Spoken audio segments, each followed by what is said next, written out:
अच्छे ग्रह अच्छा फल देते हैं और माड़े ग्रह होते हैं वो माड़ा फल देते हैं। जैसे लोग कई आजकल ग्रहों में शनि देव को बहुत ज़्यादा डरते हैं, राहु केतु से डरते हाँ जी। हैं, जबकि ग्रह कभी भी कोई माड़ा नहीं होता है। जैसे एक कपड़ा गंदा हो जाता है, अगर उसको हम नहीं धोएँगे तो वो गंदा होता जाएगा, हम पहनने लायक नहीं रहेगा। एस्ट्रोलॉजर्स जो सजेस्ट करते हैं जेमस्टोन्स पहनने को, जैसे आप कोई पन्ना पहनो, आप नीलम पहनो, तो ये जेमस्टोन्स का क्या असर होता है हमारी लाइफ में? जेम स्टोर का मतलब होता है कि जैसे पुखराज है, पन्ना है, पुखराज जो होता है वो बिजनेस के लिए होता है, पन्ना जो होता है वो काम कारोबार नौकरी कैरियर के लिए होता है। जो नीलम है वो भी अब जैसे फिल्मी इंडस्ट्री में रेखा है, हम मान के चलते हैं, तो फिल्मी इंडस्ट्री में रेखा है तो उसके जीवन में अर्धकाल सर्प योग है। तो उसका मतलब कि उसके जीवन में जो दंपति जीवन है, जो पत्नी की पति का जो साथ मिलना चाहिए पत्नी नमस्कार को। दोस्तों, स्वागत है आपका हमारे एक नए एस्ट्रोलॉजी पॉडकास्ट में। आज हम बात करेंगे वैदिक एस्ट्रोलॉजी के बारे में और हमारे साथ हैं एस के शास्त्री जी। नमस्कार। नमस्कार। सर हम पहले सबसे पहले जानना चाहेंगे भी वैदिक एस्ट्रोलॉजी है क्या?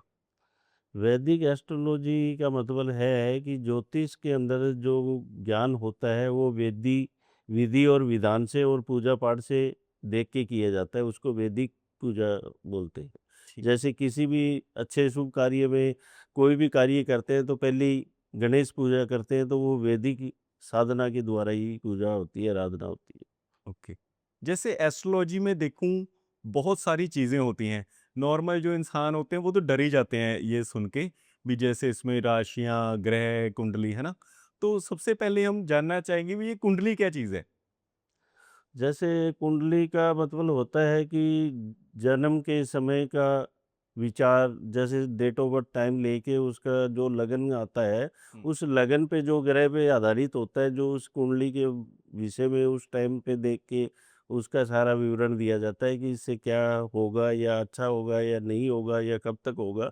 तो वो उस लगन के आधार से ही डिपेंड किया जाता है कुंडली पे। अच्छा, मतलब जो उस टाइम ग्रहों की स्थिति होती है वो उसके लगन हिसाब पे से। जिस समय बच्चा जन्मता है उसी लगन के आधार से ही देख के उस कुंडली के ऊपर बनाई जाती है। ओके।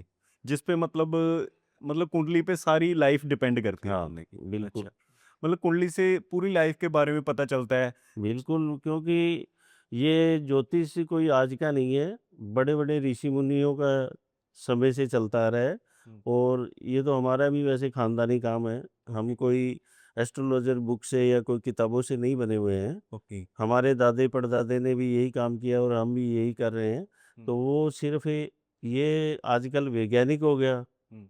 और वो पहले शास्त्री या कोई ऋषि-मुनि या किसी तपस्या से या किसी आराधना से इन सब चीज़ों का पता लगता था। आजकल वो विज्ञान ने खोज कर ली। बिल्कुल।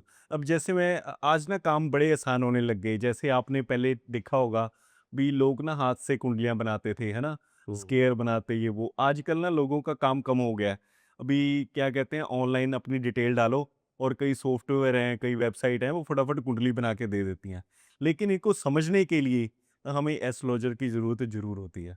बिल्कुल, क्योंकि सॉफ्टवेयर है वो एक ही डाटा डाउनलोड होता है और जो हम पर्सनल बनाते हैं, हुँ। उसमें वो डाटा नहीं माना जाता है, क्योंकि हमने जो 1-1 मिनट का आगे-पीछे का अंतर, लगन, दिशा, महादिशा सारी ग्रहों का फलादेश देख के उस आधार पे डिपेंड करके बनाते हैं। बिल्कुल। इसने तो जो डाटा आपने डेट ऑफ बर्थ थी, उसमें जो लगन है उसी के आधार से इसने विवरण निकाल देना है। बिल्कुल।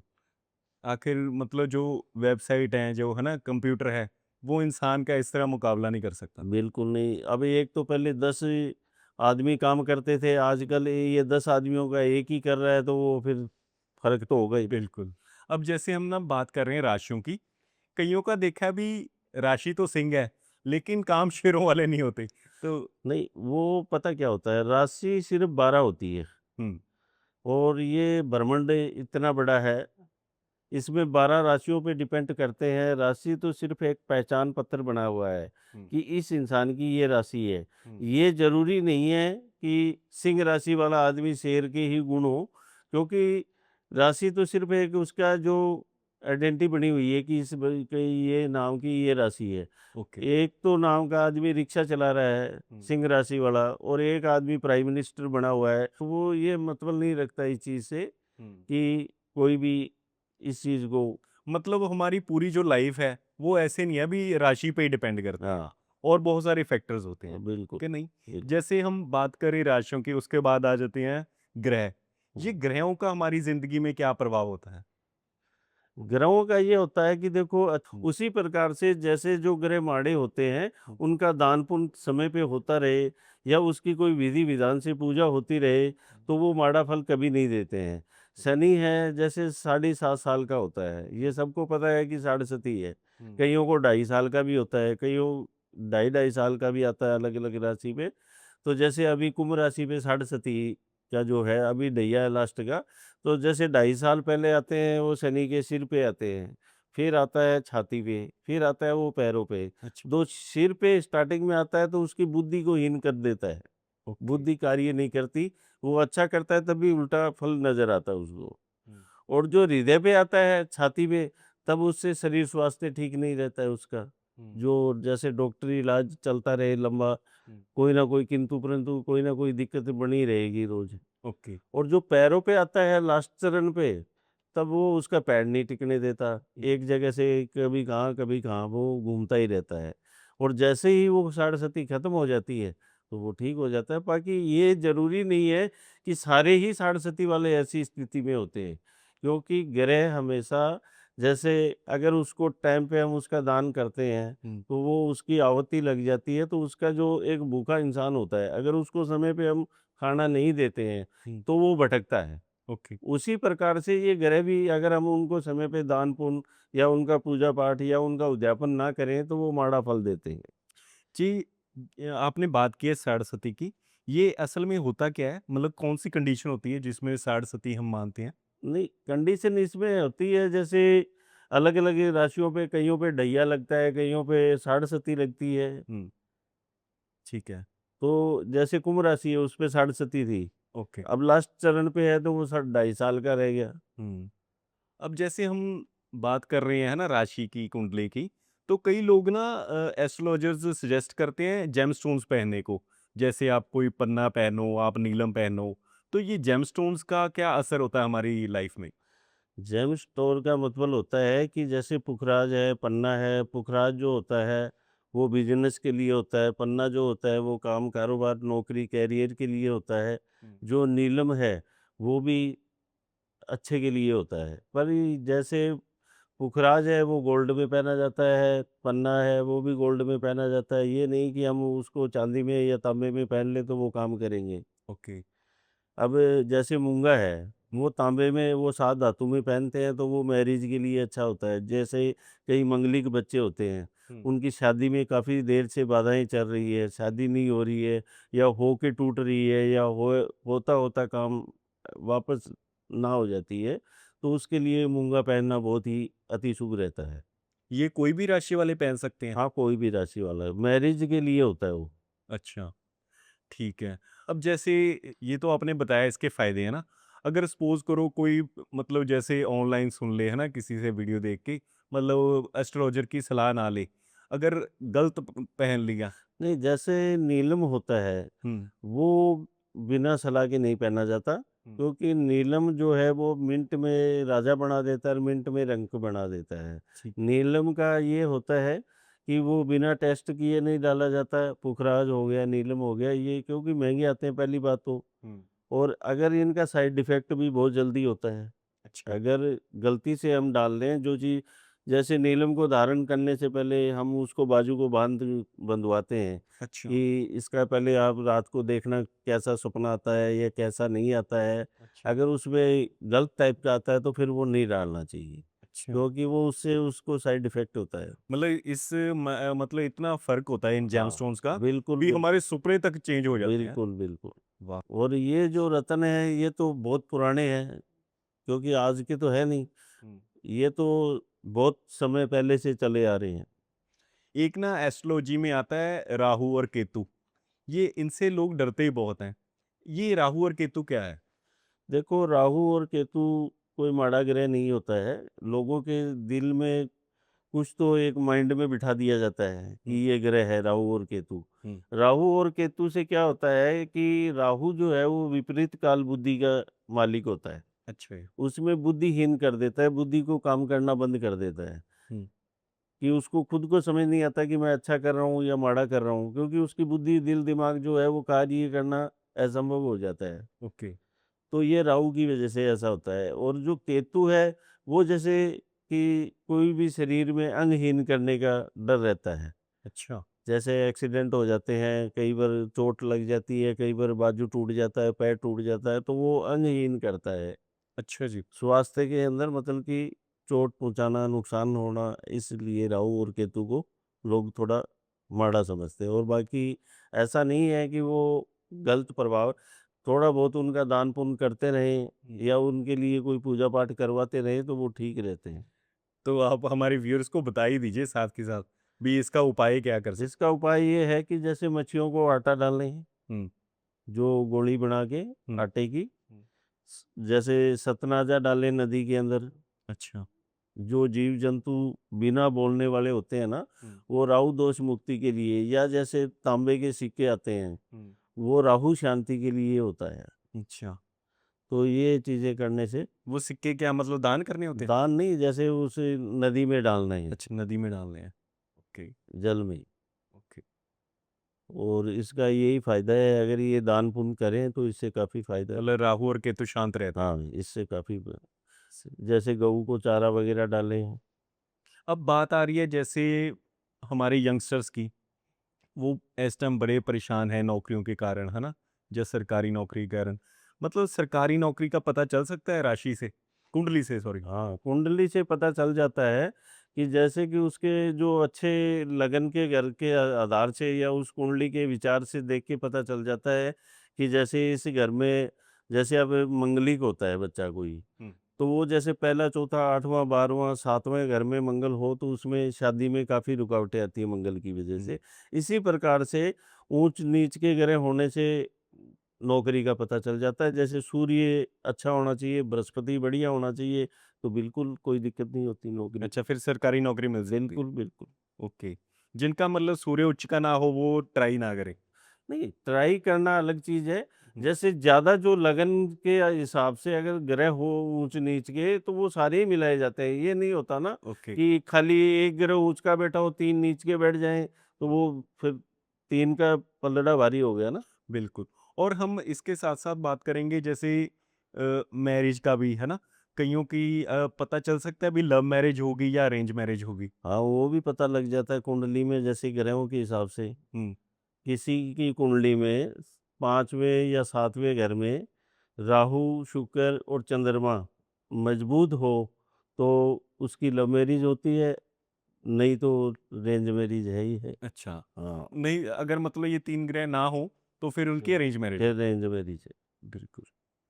आजकल कारण क्या है कि इसमें कुंडली का सारा पता होता है, लेकिन आजकल कुंडली सही तरीके से ना तो कोई पूछता है, ना देखते हैं। हुँ, सही है। बाकी ये नहीं है कि इसमें ये पता नहीं होता, क्योंकि मान लो कि आज से पहले, हज़ारों साल पहले भी लोग कुंडलियाँ दिखा के शादी करते थे, हुँ, तो इसके कारण से करते थे ना कि इसमें कोई वजह है, हुँ, इसमें गुण है। अब मान लो कईयों के 23 के 23 गुण मिलते हैं, हुँ। उसके बाद में भी शादी नहीं टिकती है। हाँ जी। तो हाँ। इसमें वो गुणों का तो कोई दोष नहीं हुआ ना, हुँ, वो तो अपने आजकल के जो विचार हैं, वो नहीं मिलते हैं। हुँ। गुणों का कोई दोष नहीं है। बिल्कुल। गुण तो मिलते हैं, हुँ, लेकिन विचार नहीं मिलने की वजह से हम टिक नहीं सकते। हुँ, अब वो ही पंडित पहले शादी, जैसे मान लो कि 2 बहनें एक घर में हैं, हुँ, और दोनों बहनों के फेरे दोनों पंडित ही करा रहे हैं। एक उसी घर में बस जाती है और एक उस घर से उजड़ जाती है। हुँ, तो वो है तो दोनों बहनें एक ही परिवार से, हुँ। और वो भी दोनों भाई हैं। उसमें कारण क्या हो जाता है कि आपसी जो विचार ना मिलना, उनकी वजह से ऐसा होता है, और गुण और ग्रहों से इतना कोई दिक्कत नहीं होती। ठीक है। और यहाँ पे जब हम आप बात कर रहे हो भी एक घर से 2 बहनें, है ना? वैसे ही हम बात करें जैसे जुड़वा बच्चे होते हैं ना, 2 भाई हैं, सेम एक ही टाइम पे है ना दुनिया पे आए। लेकिन एक की अब दोनों की राशियाँ कुंडली सेम होएगी, है ना? हम्म। लेकिन एक तो कामयाब हो जाता है किसी चीज़ में, एक नहीं हो पाता। तो इसके पीछे का क्या कारण है? इसके पीछे भी वही जो मैंने अभी बताया ना, कि जैसे कोई भी जो होता है ना, वो एक लगन और चेष्टा, हुँ, एक ऐसी चीज होती है जो इंसान को जीरो से हीरो बना देती है। ठीक। और एक लगन और चेष्टा ही ना हो, तो वो हीरो से भी ज़ीरो बनने में टाइम नहीं लगता। बिल्कुल। क्योंकि जिस इंसान में लगन ही नहीं है, सिर्फ़ लगन और भाग्य राशि को देख सकता है, उस पे डिपेंड नहीं कर सकता है। वो तो मान लो कि हम मेहनत ही नहीं करेंगे, तो मंज़िल कैसे पहुँचेंगे? अगर मेहनत करेंगे तो ही रास्ता मिलेगा ना। हम सोचे कि अपने आप आ जाए रास्ता। अब हम आखिर में ये पूछना चाहेंगे भी वो कौन-सी बात है जो लोगों को अपनी कुंडली के बारे में पता होनी चाहिए? देखो, वैसे तो आजकल मेरे हिसाब से करीब-करीब सभी जानते हैं, क्योंकि आजकल ये नवा ज़माना है, इसमें सबको पता होता है। फिर भी अपनी राशि के बारे में और कुंडली के बारे में यही कारण होता है, राशि और लगन दोनों को पता होना चाहिए कि इंसान की कौन-सी तो जन्म की राशि है और कौन-सा लगन है मेरा, ठीक है। जिससे कि हम कहीं भी पूछें तो दिक्कत ना आए। ठीक है। अगर हमारे को अपनी राशि का ही नहीं पता है, हुँ। तो हम सिर्फ़ अब नाम से आप पूछोगे, तो एक नाम के हज़ारों आदमी हैं।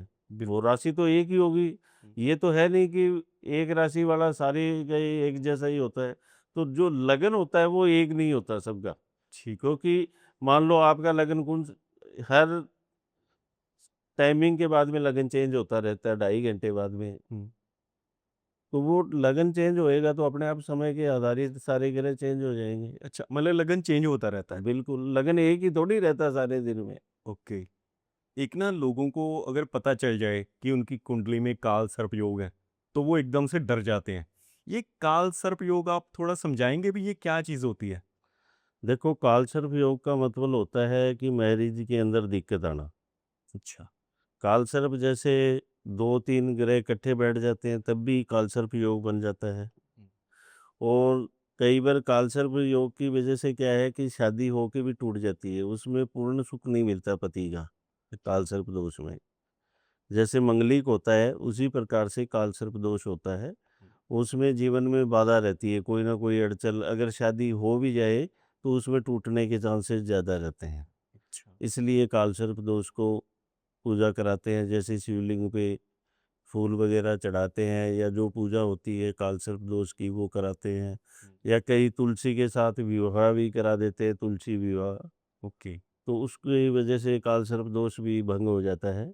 अच्छा, तो ये मतलब जो सारा असर है वो तुलसी हाँ, पर होता है। अच्छा, ऐसे मतलब वो ठीक हाँ, कर जैसे सकते हैं। तुलसी पे हो गया, या जैसे जो केले का पौधा होता है, विष्णु भगवान का रूप मान के हुँ। उसके साथ भी फेरे करवा देते हैं, कई प्रकार से होता है ये। ओके। इसकी जो पूजा पाठ की विधि अलग-अलग होती है, हुँ। कई पूजा पाठ से कर देते हैं, कई वैसे हवन यज्ञ पाठ पूजा करवा के करवा लेते हैं। तो ये कालसर्प दोष में ये होता है कि घर गृहस्थी जीवन में काफ़ी अड़चनें आती हैं। अच्छा। पति-पत्नी में किंतु-परंतु रहना, कोई ना कोई अड़चन बनी रहना, आपस में अनबन बन जाना, या 99% सब कुछ ठीक है, तो किसी न किसी कारण से एक-दूसरे में एक जीवन साथी को धक्का लग जाना, चाहे वो किसी भी वजह से हो जाए। अच्छा। तो इसलिए कालसर्प योग से ज़्यादा लोग डरते हैं। ओके। हाँ, मतलब इसका जैसे आपने हल बताया हाँ। भी पहले या तुलसी से या है ना पे अब जैसे मान लो कालसर्प दोष कइयों को पूर्ण रूप से होता है, हुँ। कइयों को अधूरा होता है। हुँ। वो भी ये नहीं होता है जैसे कि अब जैसे फ़िल्मी इंडस्ट्री में रेखा है, हुँ। हम मान के चलते हैं, हुँ। तो फ़िल्मी इंडस्ट्री में रेखा है तो उसके जीवन में का अर्धकालसर्प योग है।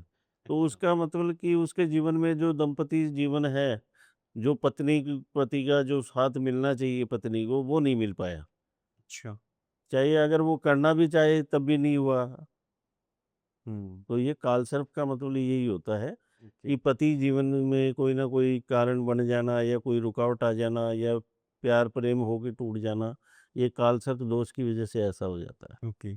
इसका सॉल्यूशन भी आपने बता दिया, अभी इसका हल भी हो सकता है ना? हाँ, मतलब लोगों को इसके बारे में नहीं घबराना चाहिए। नहीं, नहीं, इतना कोई विशेष नहीं है। हुँ। इसमें पूजा पाठ भी होती है, जैसे राधा रुक्मिणी का पाठ होता है, हुँ। वो भी पूजा के लिए होता है। ओके। और ये सभी की ऐसी कोई दिक्कत नहीं है कि ये ज़रूरी नहीं है कि अगर कालसर्प दोष है तो वो इसका अगर समय पे उसकी पूजा हो जाए तो वो दोष का निवारण हो जाता है। जैसे आपके पास ना काफ़ी लोग आते होंगे अपनी कुंडली के बारे में, है ना? क्वेश्चन पूछने, तो ज़्यादातर लोगों की क्या प्रॉब्लम्स होती हैं? बस कईयों की ये होती है कि पंडित जी ये बच्चा पढ़ नहीं रहा। हुँ, मान लो कि किसी बच्चे की अब एजुकेशन लिखी हुई है, हुँ, लेकिन उसके जैसे बृहस्पति अच्छा ना होने की वजह से उसकी बुद्धि काम नहीं कर रही है, पढ़ाई में ध्यान नहीं है, अच्छा। दिल और दिमाग काम नहीं कर रहा है, और वो पढ़ रहा है उसके बाद भी उसको फल नहीं मिल रहा है। हुँ, तो वो ऐसा होता है कि ये ज़रूरी नहीं है कि एक ही ग्रह का, अलग-अलग ग्रहों के आधार से देखा जाता है कि ये कौन-सा ग्रह इसको खराब कर रहा है या कौन-सा अच्छा फल दे रहा है। अगर किसी बच्चे को ऐसी दिक्कत है पढ़ाई के लिए, एजुकेशन के लिए, तो उसको वीरवार वाले दिन धार्मिक पुस्तक किसी मंदिर में जाके, जैसे जगजी साहब का गुटका है या कोई भी नित्यनेम है, जैसे हनुमान चालीसा है, दुर्गा सरस्वती है, शिव चालीसा है, हुँ, शनि चालीसा है, ये किसी भी ऐसे मंदिर में या ऐसे स्थान पे चढ़ाएँ, जहाँ पे संगत आती हो, बैठती हो और वो नित्यनेम करती हो और ओके। पढ़ने वाला हो, तो वो विद्या दोष मुक्त हो जाता है। अच्छा, ये तो आपने बहुत अच्छी बात बताई। हमारे व्यूअर्स इसको ज़रूर ट्राई करेंगे क्योंकि ये कोई ज़्यादा कुछ ऐसे भी नहीं भी इसमें एफर्ट लगे। सिर्फ़ आपने एक किताब, है ना? या अपना ग्रंथ जो भी है ना? हाँ, जो जिस हाँ, चीज़ को आप मानते हो, हाँ, वो लेके वही आप अपने धर्म स्थान पे देना। आपने ऐसे स्थान पे दें कि वहाँ पे आके नित्य-नेम करते हो। हुँ, ऐसा स्थान ना हो कि वहाँ पे वो पड़ी ही रहें। जैसे अच्छा, ठीक, मतलब कि वो किसी के काम आनी चाहिए, वो काम आनी चाहिए। किताबें खुलनी चाहिए। हुँ, तभी ही वो एजुकेशन जो रुकावट है, हुँ। जो रुकावट बनी हुई है, वो दूर हट जाती है। पंडित जी, यहाँ पे ना मैं एक और चीज़ पूछना चाहता हूँ। जैसे अलग-अलग तरह के दान होते हैं। जैसे आपने एक ये बताया भी कि अगर हम बुक्स वग़ैरह दान करते हैं ना, और सपोज़ करो कई ना चिड़ियों को दाना डालते हैं। जैसे कई मीठी रोटी बना के डालते हैं। अच्छा, तो इनका मतलब क्या-क्या असर होता है लाइफ़ में? जैसे अलग-अलग ग्रह का अलग-अलग हिसाब होता है। अच्छा जी। जैसे राहु का है, वो मच्छियों को आटा वगैरह डालने से होता है, हुँ, या सतनाजा डालने से होता है, या तांबे के सिक्के डालने से होता है, राहु और केतु का। हुँ, अब जैसे शनि का है, तो शनि का इस प्रकार से होता है कि जैसे तेल है, तिल है, माँ है, जैसे सिक्का, जो सिक्के होते हैं वो डाले जाते हैं, ओके। तो वो उसके लिए शनि का होता है। अब मंगल का है, वो जैसे रेड कपड़ा हो गया, नारियल हो गया, हुँ, पान के पत्ते हो गए, ये जो पूजा सामग्री का जो होता है, वो जैसे हनुमान मंदिर में हुँ, जैसे वो गदा हो गई हनुमान जी की, हुँ, तो ये जो है वो मंगलवार को अर्पित किए जाते हैं हनुमान जी के। ओके। अच्छा, इससे फ़र्क पड़ता है। हाँ, और जैसे बुधवार को है तो वो गणेश जी का वार है, रिद्धि-सिद्धि का। हुँ, उसमें क्या है कि कोई भी आराधना, कोई भी पूजा पाठ करते हैं तो हम पहले ही गणेश जी को प्रथम निमंत्रण देते हैं, ओके। जो हर कार्य के लिए सुफल माना जाता है। हुँ, उसके बिना कोई भी पूजा पाठ, कहीं भी आपने भी देखा होगा कि कोई भी आराधना के बिना, कोई भी चाहे कलाकार हो, चाहे कोई आर्टिस्ट हो या चाहे नॉर्मल हो, कोई भी आराधना के बिना कार्य दीपक नहीं जलाता, चाहे घर पे भी करें क्यों ना। बिल्कुल। तो ये अलग-अलग ग्रहों का अलग-अलग दान होता है। अब जैसे मंगलवार को कई गऊ को पेड़ा देते हैं, सोमवार को देते हैं आटे का।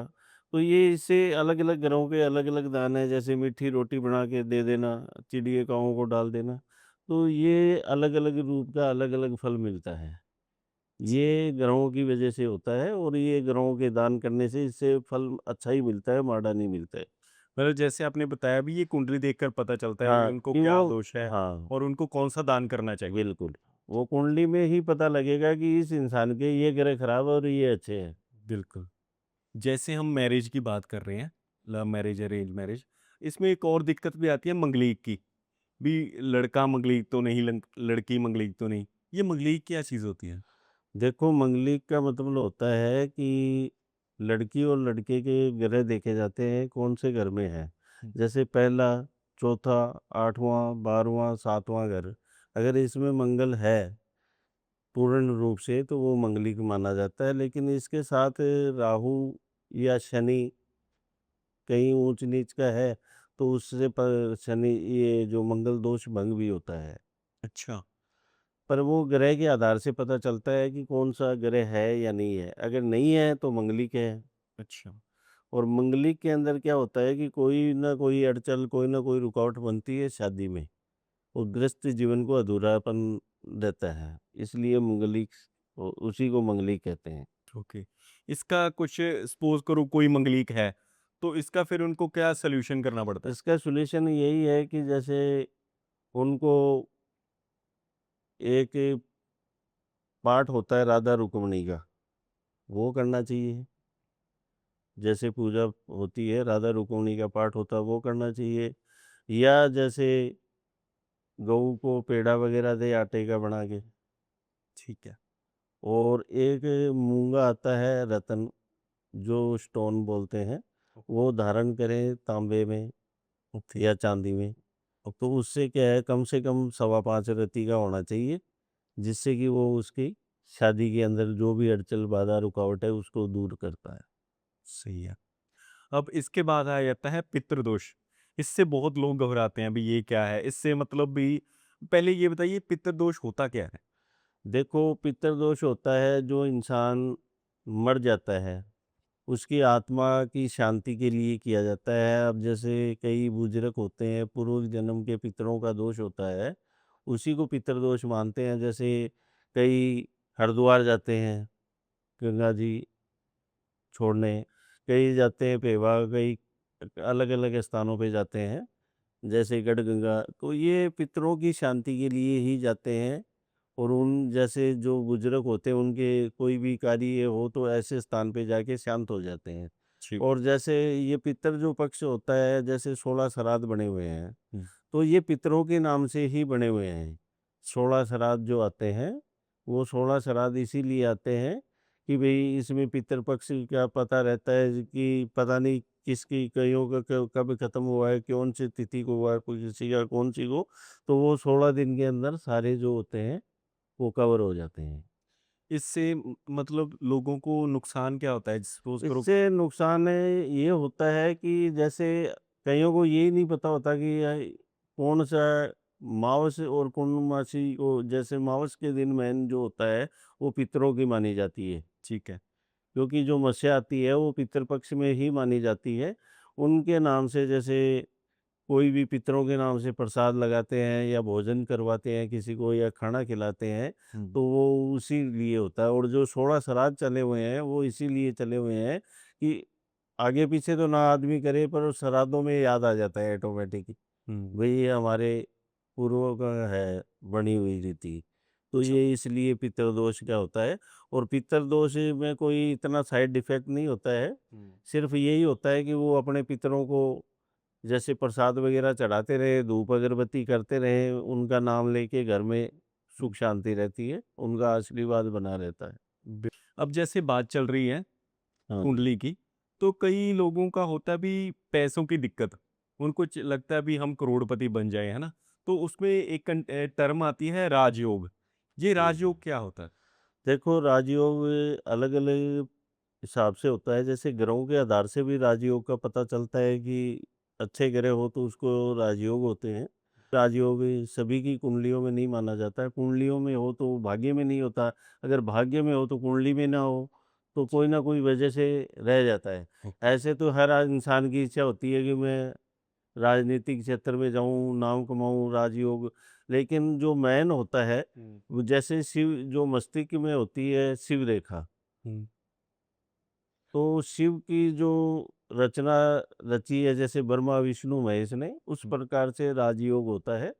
तो इसीलिए उसमें ये बोला जाता है कि ऊंच मस्तक गड़े नेत्रम, दोनों भुजा बराबरम, शिव कहे पार्वती ये रेखा राजरंग। तो उसको राजयोग बोला जाता है। बिल्कुल। मतलब ये जिसके भी मस्तिष्क में ये मतलब होती है रेखा, हाँ। तो वो मतलब करोड़पति बन जाते हैं। हाँ, बिल्कुल वो राजयोग होता है उनको। और वो हर तरह से अपना नाम कमाते हैं, परिवार का पीढ़ियों-पीढ़ी आगे बढ़ते रहते हैं। बिल्कुल। अब अगर सपोज़ करो किसी के मतलब ये नहीं है, ठीक है? राजयोग नहीं है, तो वो बंदा करोड़पति बन सकता है? नहीं, वो देखो बनने को तो सब कुछ हो सकता है, लेकिन ये ज़रूरी नहीं है कि राजयोग है नहीं, और वो पहली बात तो उस लाइन में ही नहीं जाएगा जब नहीं है तो। ओके। अगर जाएगा तो अगर होगा तो ही उसको उस लाइन। अब राजयोग होगा तो जिसके पास नहीं है वो भी ऑटोमेटिक कोई ना कोई ज़रिया बन जाता है, उसको ले जाता है उस लाइन में। ओके। पंडित जी जैसे जो नज़र कहते हैं हम बड़े सुनते हैं भी नज़र लग गई, ये नज़र क्या चीज़ होती है? नज़र एक ऐसी चीज़ होती है कि वो किसी की भी लग सकती है। हुँ, ये कोई ज़रूरी नहीं है कि बाहर के आदमी की लगे, वो घर में से भी लग सकती है। जैसे नज़र से क्या होता है कि नज़र एक ऐसी चीज़ है जो पत्थर को भी फाड़ देती है, अच्छा जी। घर को भी तोड़ देती है और परिवार को भी अलग कर देती है। उसको बोलते हैं नज़र दोष। इसमें कारण क्या होता है कि जैसे कई बार माँ बच्चे को दूध पिलाती है, अपने ही बच्चे को माँ दूध पिला रही है, तो उसी की उस बच्चे पे नज़र हो जाती है कि ये कितनी देर से पी रहा है, तो नज़र होना कोई बड़ी बात नहीं हुआ ना। अच्छा, वो दूध पी रहा है, पर वो माँ ने ही उसको कह दिया तो वो नज़र हो सकती है। अच्छा, ये कोई बड़ी बात नहीं है कि नज़र किसी की भी हो सकती है। ओके, और नज़र एक ऐसी चीज़ का नाम है जो किसी को भी बसने नहीं देती, कामयाब नहीं होने देती, रुकावट बनाती है। अच्छा। जैसे मान लो किसी के घर पे नज़र लगी हुई है, हुँ, तो उसके घर में कलेश रहना, झगड़ा रहना, परेशान रहना, अपसेट रहना, घर से बाहर रहना, बिल्कुल संतुष्ट रहना, वो मानसिक डिप्रेशन में रहना, उसको बोलते हैं नज़र दोष। तो ये नज़र उतार भी सकते हैं? हाँ, इसका उतारने का तरीका है कि जैसे शनिवार के दिन, बुधवार के दिन थोड़ा-सा नमक लें और लाल मिर्च लें और जैसे राई, नमक ला और ये 2-3 चीज़ें हैं, वो मिला के उसमें अग्नि में डालने से घुमा के अपने ऊपर से 7 बार घुमा के अच्छा, अग्नि में डाल दो, हुँ, तो वो चीज़ों का दोष मुक्त हो जाता है। अच्छा जी। हाँ, अगर घर पे नज़र लगी हो, तो उसको कैसे उतार सकते वो भी ऐसे ही उतरेगी जैसे घर से थोड़ी-सी मिट्टी ले ली हैं? हुँ, और जैसे दुकान पे लगी हो, घर पे लगी हो, हुँ, कहीं भी लगी हो, थोड़ी-सी मिट्टी ले ली घर की, जैसे झाड़ू लगाते इकट्ठी कर ली बिल्कुल। और उसमें से थोड़ा-सा नमक डाल लिया, थोड़ी-सी राई डाल ली, हुँ, थोड़ा-सा लोबान डाल लिया हुँ, और जो लाल मिर्च होती है अगर वो साबुत होती है, हुँ, डंडी वाली तो और भी बढ़िया है। अच्छा जी।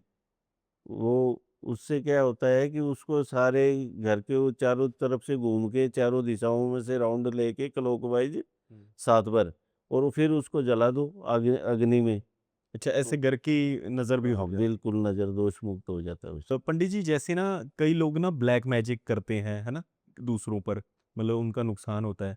तो ये ब्लैक मैजिक क्या होता है? ऐसा है कि ब्लैक मैजिक ये जो होता है वो पूजा पाठ जो तंत्र विद्या होती है उनके पास। हुँ, जैसे ब्लैक मैजिक जो ब्राह्मण आदमी होता है वो तो जल्दी से करता ही नहीं है। ठीक है। क्योंकि हिंदू धर्म में जो ब्राह्मण है वो कभी किसी का माड़ा नहीं कर सकता। तो अब मेरे यहाँ पे क्वेश्चन है, भी इससे बचा कैसे जा सकता है? ब्लैक मैजिक से बचने का कारण यही है कि जैसे जो तंत्र मंत्र होता है उसके लिए कोई दान पुण्य करें, पूजा पाठ करवाएँ, हुँ, उसी से राहत मिल जाती है और बाकी इन चीज़ों को ज़्यादा आम आदमी करते नहीं है क्योंकि आजकल अघोरी साधना वाले बहुत कम इंसान बचे हैं ओके। और वो इसलिए इतनी इस चीज़ के लिए ना ही कोई नॉर्मल आदमी तो करता नहीं है। ये जो चीज़ें होती है जिसके आगे पीछे कोई ना हो और वो ही ऐसी साधना कर सकता है। बिल्कुल। और इससे मतलब इनके साइड इफ़ेक्ट क्या होते हैं? पता कैसे चलता है अभी इस पे ब्लैक मैजिक हुआ हुआ है? देखो वो तो पता तो ये अपने आप इंसान को लग जाता है जो इंसान पहले लाखों में खेल रहा है हुँ, और फिर वो हज़ारों में आ जाता है तो ऑटोमेटिक ही उसको अंदाज़ा हो जाता है कि मैं क्या था और क्या हो गया हूँ।